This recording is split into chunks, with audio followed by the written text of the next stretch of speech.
Does your family ever get exasperated with you for stockpiling such things as paper towels, bottled water, or toilet tissue? Well, they certainly can't object to you stockpiling money. Silver, the only money recognized by the U.S. Constitution, and your first 10-ounce bar of pure silver can be had at spot price with no premium by going to sdbullion.com/rp. And when you buy it that way, you'll be supporting Reluctant Preppers as well by going to sdbullion.com/rp. Thanks. This is a quick update to thank you for building our number of patrons to 76 and growing on patreon.com/reluctantpreppers. Soon, when we reach 100 active patrons, we're going to start sending out a 1-ounce U.S. Silver Eagle each and every month to one active subscriber, so you don't want to miss out on that. Please help us grow by subscribing today at patreon.com/reluctantpreppers.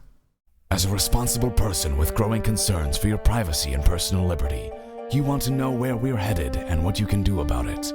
We ask the experts what you need to do to take prudent and responsible action to safeguard your family's wealth and well-being, and what basic first steps will help you to be aware and prepared.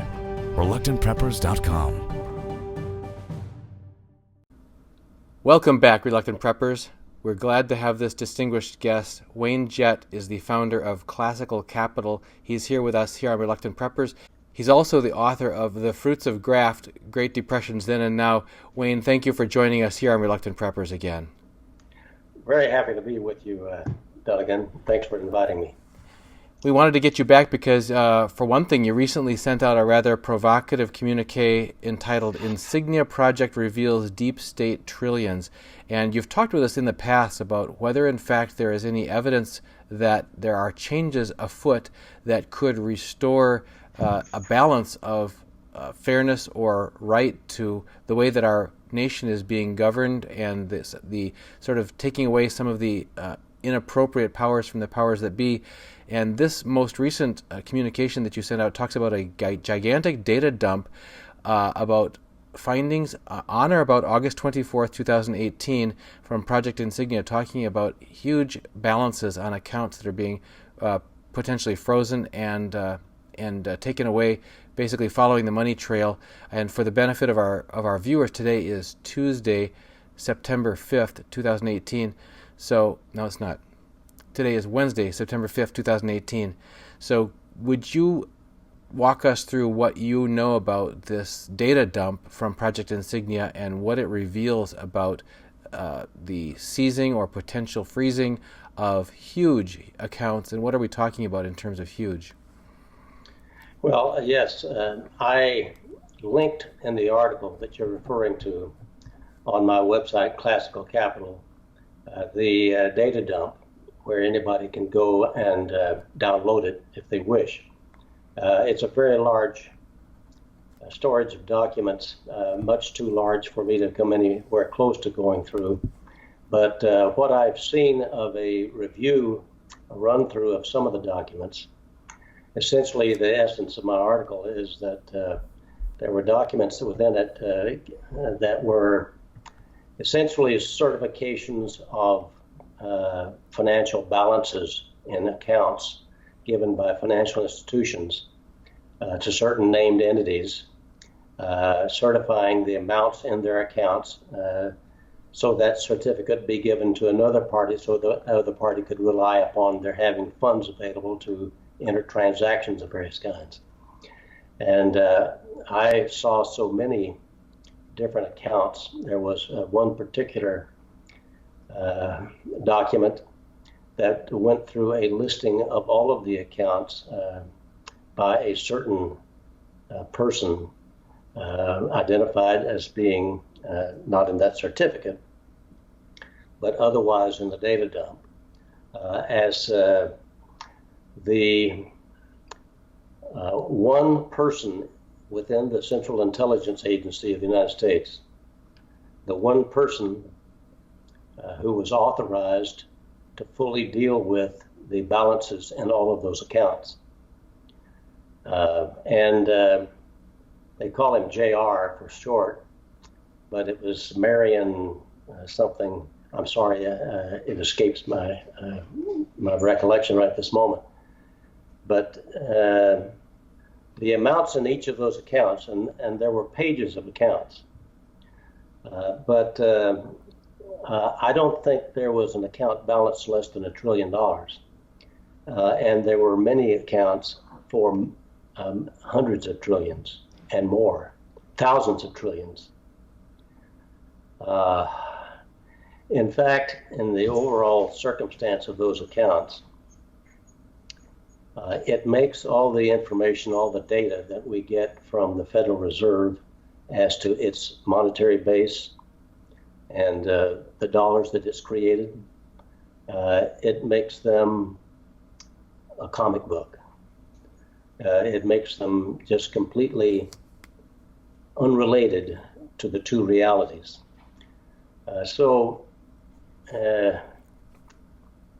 Nevertheless, the documents that I've seen, to the extent I've been able to examine them in the database, they look entirely valid, and they relate to accounts held in banks all over the world. Now, there's further information as to where those account balances came from. They appear to be of the nature, they are assets held in the control of this person designated by the CIA. And reputedly, the sources of funds came initially from assets gained at or about the time of the end of World War II, whether they were anything to do with the gold reputed to have been stored in the Philippines and in other parts of the South Pacific and Asia. I don't know. Nevertheless, as the story is related in the documents of the data dump, there is an indication that that money came into the control of the CIA, or great assets did, that were off the books. They were not disclosed to the public that they had been seized. Who within the government knew about it is uncertain to me. And so in that circumstance, the CIA in any event proceeded with the use of those assets, not only to spend them, but also to invest them and make them grow, and enter into other activities, in particular, what is reflected in the records of this data dump are that the CIA entered into global scale trafficking of illegal drugs, and that the money was multiplied many times over in that regard. But I can't say that with any certainty. This is information, of course, from the data dump, and that not only was it illegal drugs, but it would have been such activities as human trafficking, as weapons trafficking, arms trafficking, and so forth, whatever it was that they could make money with. And nevertheless, whatever it was, I can't imagine they could possibly have produced the number of dollars reflected in these accounts simply by gold seized at the end of the war, or other precious items seized at the end of the war, or drug trafficking. It just looks too completely immense for that. Nevertheless, we have this circumstance of understanding better exactly why this so-called deep state can be so powerful in our country and in other parts of the world, when it in fact has its source of funding that makes our federal budget look like chicken feed. It's really that far off the scale in terms of the amount of funds reflected in those accounts. I know I've said that a number of times, but it's just mind-boggling. So we have that circumstance of an agency that decided that it did not want to be reviewed in all of its activities by the Congress, that it no longer was willing to act simply as an agency of our federal government under our Constitution, representing our country and acting on behalf of the officials elected by the people of our government. It decided that it wanted to have its own decision-making ability, its own assets, no reporting to Congress, no oversight by Congress. In other words, no contact with representation of the people. That seems to be the circumstance reflected in the data dump, not only a breaking away from the Constitution, but doing so in a circumstance in which the entity doing that breakaway has tremendous financial resources far beyond those of what is produced by our federal budget and tax raising in the United States. So we have that circumstance, and since I wrote that article that you contacted me about and asked for a conversation, I had a chance to reflect a little more about the implications of what I've just told you. And it finally dawned on me, I think just yesterday, and I wrote another piece yesterday on that point, which I'm happy to go ahead and discuss with you. Please. At this point. That is that for some time, I'm sure you're aware that Catherine Austin Fitts and others working with her and based partly on her work in conjunction and so forth, the professor at the Michigan State University had audited the records of two departments of the federal government. Audited in a limited sense, that is, they went through the records of the Department of Defense and the Housing and Urban Development. Catherine Austin Fitts, I think, had done that and found something in the neighborhood of about $19 trillion that was not fully accounted for in a way that could be audited. That was then made known, became known to the professor from Michigan State University, who used his own experience and capabilities and those of his graduate students to re-audit those two departments, and he came up with $21 trillion that he could not produce a complete audit trail. Now, what that means is, as they explain it, that the expenditures of that amount of money were shown in those records of those two departments. What could not be found, however, was either the source of the funds or the purposes for which they were spent.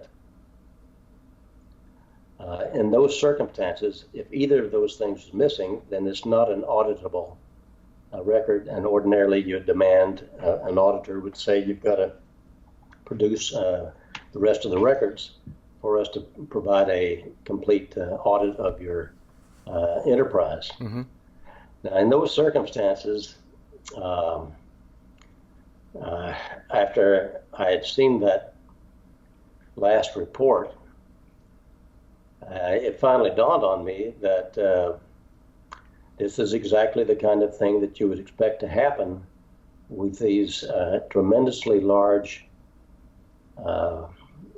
accounts under the control of the deep state or the CIA, whichever you want to call it. But it was the CIA, I would use in the terminology of the agency that is established by the United States government and answerable to the Congress and to the executive branch.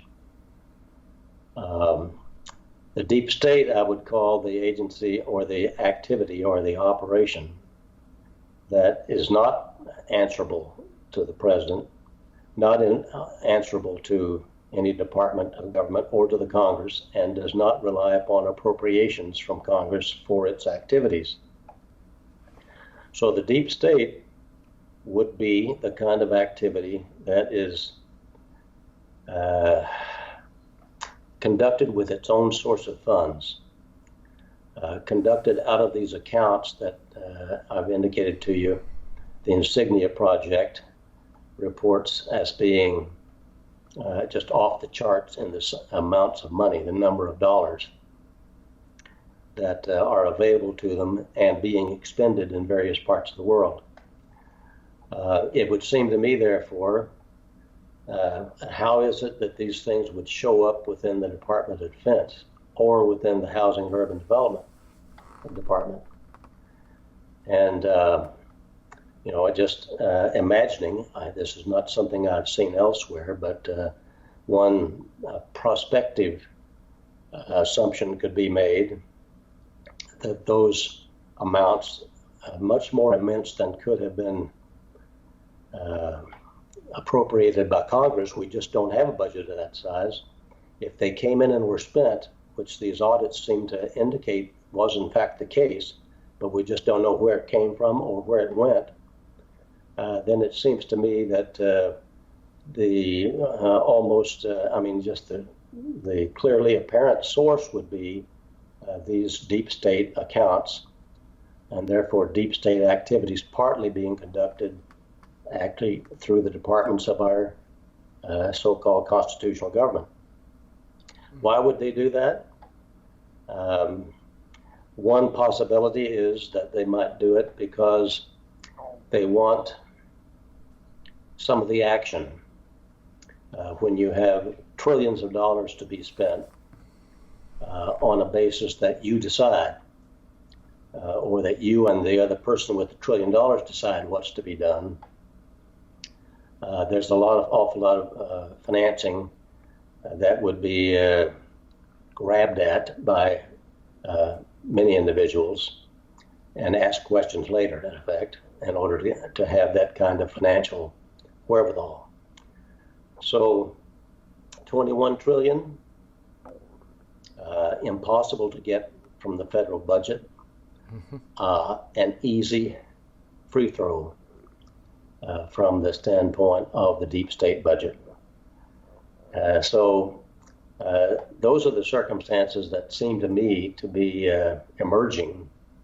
But as I've indicated to you, some of it is simply my interpretation of what has occurred. And I would certainly invite others to look at the same database, look at the same information relating to the links that I've produced in that last article, those from the Catherine Austin Fitts website that she operates so well, and I think many listeners would be aware of that. And so in that circumstance, I'll be glad to answer any other questions you have. One question is about the reliability of these sources. We've certainly heard from Rob Kirby, who's another frequent guest on our channel, about this $21 trillion unaccounted for or unauditable funds from just two branches of the government that were unearthed by these university researchers and so on. So that seems to have some credibility behind it. You've mentioned Project Insignia's data dump several times. What do we know about the trustworthiness of that organization? I can't tell you really anything about it because I am just not that much acquainted. What I've learned about it, I've learned by looking at the data dump itself. From what I have in the week or two that I've had to look at it, other commentators have seemed to put high regard with it, and the documents that are presented in the data dump pretty much speak for themselves. They're all there. I mean, they're a great volume of documents, and you can look at them and see exactly what the documents are. They are self-representative, self-evidentiary of what they stand for. They show signatures of some very recognizable people on various of these certifications I mentioned to you. The chairman of the Federal Reserve Board, and various other officials of our government that from time to time are signing on to the same accounts that are reflecting these account balances to be assured that these balances are present in these identified banks, and the list of banks around the world are several pages at least. Now, you went further in your brief article on this recently to talk about who might also be aware of these accounts in officialdom and why we have reason to believe that some of these accounts may be getting frozen. Can you get into that aspect of it? Well, I think when we've spoken before, you and I, we have gone through the matter relating to the very significant executive order that President Trump signed effective December 21st of last year. Mm-hmm. I believe I've mentioned maybe before that I'm quite certain he signed that on the afternoon of December 20th, which is a very significant day in my estimation, because it was the day on which the second vote of the House of Representatives was taken for final passage of the tax cut. And I had estimated to myself, at least, that he would not take an action of that importance in regard to going after the deep state so long as the tax cut was still in question. In fact, as soon as that vote was taken, he signed it that afternoon. It went into effect at 1 minute after midnight that night. The executive order that declared a state of national emergency in the United States, not just within the United States, but worldwide, an emergency affecting our nation, involving human trafficking and corruption, and ordering that there would be a declaration of a fight, a war against this human trafficking and corruption.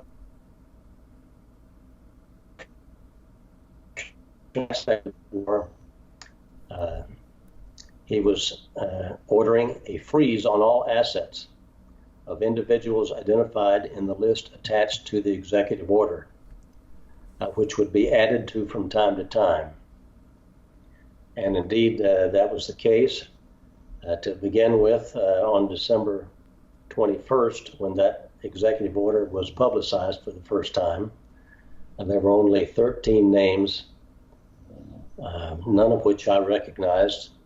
Each seemed to be from an international figure that I could not place any identification on. But what I have heard in reports since then is that list has grown to a great many pages full of names. Therefore, it's logical to expect that if Project Insignia knows all of these names of individuals involved in these various kinds of surreptitious activities of a nature that includes illegal drug trafficking and other kinds of profit-making activities, one of which I feel quite certain would be human trafficking.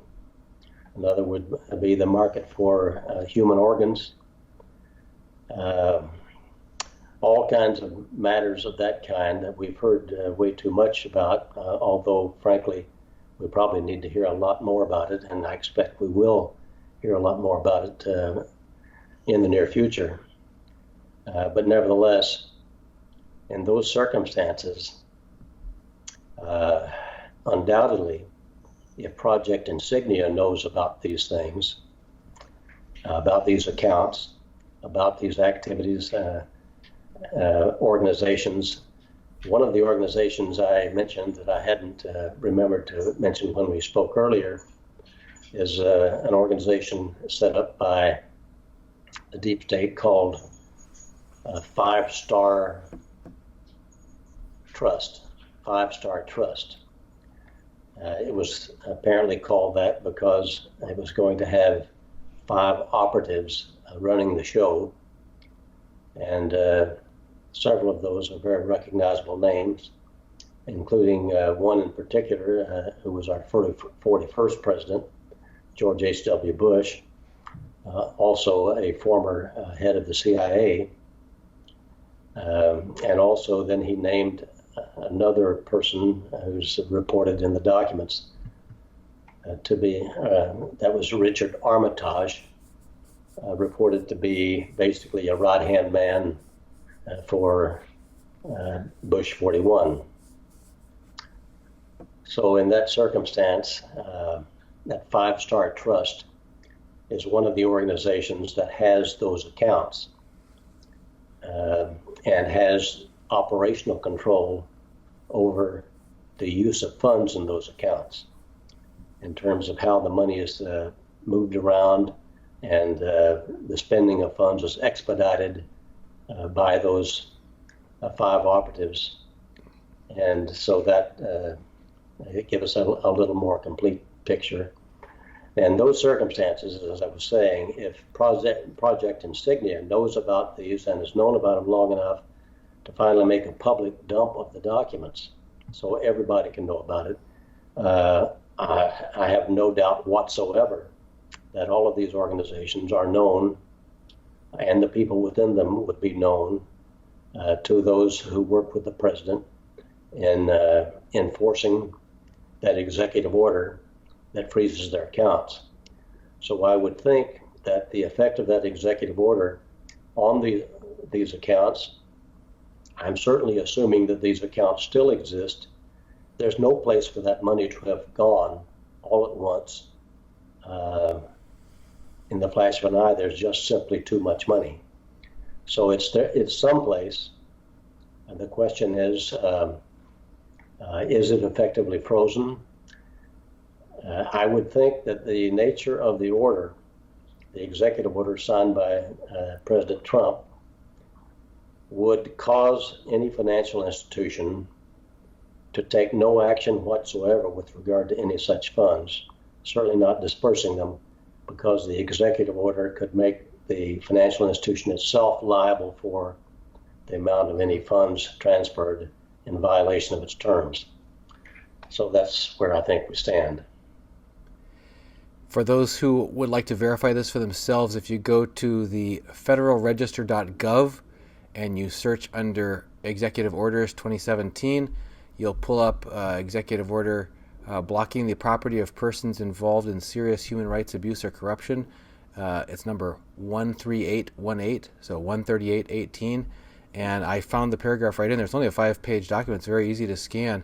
It says, I therefore, this is from Donald Trump, I therefore determine that serious human rights abuse and corruption around the world constitute an unusual and extraordinary threat to national security, foreign policy, and the economy of the United States, and I hereby declare a national emergency to deal with that threat and determine and order, and it goes on to talk about any funds and so on in possession or control being blocked and not transferred, paid, exported, withdrawn, or otherwise dealt with, on and on and on, for 5 pages of all the possible ways that blocking needs to happen and against which parties by that criteria. So thank you, Wayne. It's something that we, it happened also at a very low ebb on the news curve. Of course, everybody was breaking for Christmas holidays at that time, and it just didn't get the press that it probably waited or merited. And this now latest revelation that you've shared about these almost unthinkably massive amounts of money that are in these accounts. You mentioned in your brief article about that certainly those who are managing that freeze would be aware of this data as well. And yes. Well, I might Let's see, there was a thought I wanted to pass along. The activities, oh yes, under the executive order. It's not just the freezing of accounts, but a related development. After when I saw that executive order before the end of December, I had written a piece about it, saying that it gives me reason to believe that there was going to be an action taken worldwide against the ruling elite, the cabal that has ruled the world for centuries. And that never had that happened in history. There had been wars fought by individual countries trying to get that cabal out of the country. And they had, at times, looked like they succeeded, but it would come back and destroy them in one way or another. And for the first time in history, it appeared that there was an actual plan to go after the ruling cabal worldwide in every country and uproot them entirely, so they had no place to hide. I would say that at this point, now about 8 months after that I would reiterate that point in spades. The plan is to save the world, and not just to save the United States. We're not going to let them go into the shelter of other countries and then pull us down gradually, either by financial pressure or otherwise. And I wouldn't be at all surprised, in fact, I believe it is the case, that there will be other major countries that will be supporting us in this. I would be remiss saying that the reason I think that, if I fail to say this, I'd be remiss, that I believe the reason Russia is being made such an enemy in the mainstream press is that it is one of those other countries that is intending to join with the United States. It was the country that said no to a central bank owned by the Rothschilds back in the early 1900s, when the United States, at least people in it, officials in it, said yes and gave them the Federal Reserve, which again still is a private central bank owned and controlled by the Rothschilds, the Rockefellers, and other major banking financiers. And Russia was invaded from the outside by paid mercenaries on a much larger scale, but not at all unlike what was done in putting ISIS into Syria, or invasions of other countries such as Libya, to pull them down with so-called uprisings within their country. Russia is said to have lost something like 100 million Christians in their population over the period of the 20th century as a result of that outside invasion by the financial elite that put in the Bolsheviks to knock down their government and so forth. So we have a momentous, historic enterprise. I added, I think, to one of those pieces that I wrote, the circumstance that QAnon has recently reiterated his point that this is a plan that has never been undertaken in history, an attempt that has never been done at any time in history by anyone, that is, to uproot the ruling elite globally. And I can't think of anything else that we could say hasn't even been attempted, but that one seems to be pretty certain. So I'm quite sure that we're on the same page, that in fact is the plan that's underway. It's a remarkable time that we're living in. We just finished an interview with Rob Kirby from Kirby Analytics, who talks about people who address him and say, "You've been complaining about unprecedented risks in the financial world and unprecedented dishonesty in the political world for years, but we look around and nothing's changed, so why should we listen to you if nothing's changed? And his reply was, how can you say that nothing's changed? Have you not been paying attention? Because, and we talked about that a little bit outside of our interview and said, you have to give people somewhat of a break to realize that most of us are living in front of a facade that's being created for our benefit of trying to maintain the stock markets looking stable and our 401ks are stable and trying to make everything seem as though it's not changing. But when you really turn your attention to some of these truly unprecedented changes that have been happening in the economic and political realm, we really are living in times of potentially convulsive change that the likes of the modern world has never seen before. Well, let me say this. In my prior professional work, before I got into classical economic study and researched the Great Depression and found out how it was really done, I was a lawyer. And if anyone is still of the view, and I know many are, that nothing is happening, that everybody is doing a go slow thing, that it's going to be the same old, nobody's done anything, I guarantee you that is not the case. I know as a lawyer how much work it takes. I was not a criminal lawyer, but we have over 50,000 sealed indictments this year filed in the federal courts of the United States of America. Completely unprecedented. That has to be done by federal attorneys working for the federal government. That involves a lot of work, a lot of investigation, and all so forth. That's the count as of the end of August. I saw one report indicating that the 46,000 sealed indictments that had been filed this year had only grown by about 1,000 during the month of August. I've seen more recent reports indicating that 5,900 were added to the sealed indictments in the month of August. That maintains about the same pace, maybe a little bit a higher pace of the previous months since that executive order was signed. So I think that executive order, those sealed indictments almost certainly are rising under the effects of that executive order. When the time comes to pull the string on all those indictments and move forward, there's a reason for it, doing it the way and keeping it under wraps. And there's a very strong reasons relating to the gathering of evidence, not mudding the evidence in various cases and so forth. But there is so much action going on. I am absolutely stunned by it.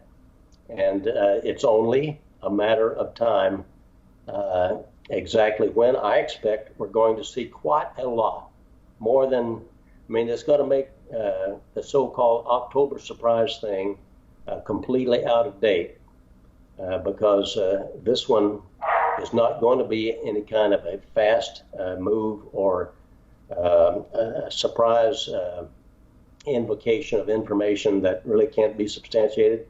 This is going to be, I'm convinced, it's going to be factually important matters revealed to the people so that they're fully informed on these things. And when they are, I think they're going to be as shocked as many of us already are about the horrible kinds of evil practices that have been perpetrated on so many innocent people across our country and around the world by people in power. And I think we've got a good chance that the good people are going to prevail. So I'm very hopeful about it. Well, Wayne, you've been certainly a channel of renewed awareness and bringing that channel of information to us and to our viewers. If people want to read more of your articles and look at the data dump themselves or any of these executive orders and so on, where can they find your work so that they can get plugged in? My website is classicalcapital.com. Classicalcapital.com, because we do classical economic theory. That's what I do. And My book is available there. It's also in the Kindle version on Amazon, and also on Amazon. And I'm very happy to have that. I think it's much more articulate than I am, and it is the only book, I'm quite certain of it, the only book to explain exactly how the Great Depression was orchestrated and done, perpetrated intentionally by the highest executives and officials of the United States government with cooperation from around the world from this ruling cabal. So I commend it, and if you want to have a hardback book that will last for generations, this one is selling basically at cost, $25. I'm amazed, by the way. I'll just smile a little bit about it, but you can get used copies on Amazon starting at, last night it was starting above $70. I've actually seen them advertised on Amazon as high as something like $700 a copy used. I don't know what's going on there. It seems like something very fishy, but nevertheless, it is a well-made book, and I'm very proud of it. So thanks for having me. Well, beyond the construction of the book, it's the information in it that was really eye-opener for myself and my wife when we read through it, and we've been sharing it with our viewers here. Thank you for being with us and sharing the revelations that you continue to make.